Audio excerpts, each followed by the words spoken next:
Hi, I'm Emmy and I'm here with our amazing Pastor Peter, our real father of faith. Today we're talking about Abraham. What are some things you like about Abraham? Abraham, wow, what a man he is. He's in the Bible, right?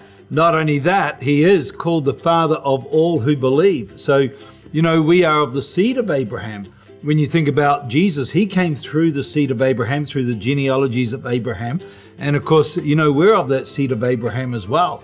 And when we're born again, born into the family of God, he was such a man of faith. He believed God, even when there seemingly be a hopeless situation. He was definitely a man of faith. Did you have big dreams when you were a kid? I did. Not as big as Abraham, though. I should have had bigger dreams, right? And I remember the story where God takes Abraham outside his tent and he says, look up at the stars and see all those stars? You're going to have as many children as them. Wow, that's a lot, right? That's a big vision. I didn't have that big a vision, but enough to say I did have some dreams as a kid. I had a dream like every kid wants to grow up and do something good with their lives, don't they? Become a nurse or a fire truck driver or something, And so everybody has dreams, and I had dreams as a kid as well. When's the time that you've needed big faith? Well, when we first started City Impact Church back in 1982. That's a long time ago, right? I know that none of you were around, and not even your parents. Some of the parents weren't even born then, but in 1982. And I didn't really feel that I was kind of ready to start a church, but I knew God called me to start a church. And so I had to have faith. And faith is really stepping out on the word of God, believing God. That's what faith is. Faith is believing God, right? And so we started the church, and it was complete faith. I didn't know who was going to show up. I didn't know what was going to happen. But the first message that I ever preached, do you know what it was? What? Unless the Lord builds a house, we labor in vain.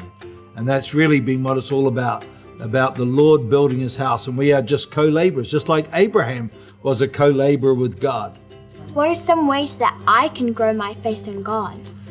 Well, obviously a couple of real good keys, and I think you may know already what they are. Read the Bible, because faith comes by hearing, and hearing by the word of God, right? And so when we read the Bible and read the promises of God and read what God tells us in his word, our faith grows like a mustard seed. Jesus said it's like a mustard seed, and it grows in our life to become a big tree. And so we can read the Bible, we can pray the promises of God, speak the promises of God, right? And hang around people of faith too. Just like I'm hanging around you, because she is a woman of faith. And so, hang around people of faith. Don't hang around with doubters. Don't hang around with people who are negative, who moan and groan and complain, because that just rubs off on you, right? If you take a piece of coal, you know what a bit of coal is, right? And you put it in the fire, it begins to glow. If you take that bit of coal and take it out of the fire and put it on the hearth, it grows cold, because it's all by itself. We've got to be around people who are on fire for God, who are passionate for Jesus, who are full of faith, right? And so when we hang around a good church like City Impact Church and City Impact Church Kids Online, when we hang around, we get our faith and it grows. Thanks for watching Pastor Peter talk about faith. Bye. Bye.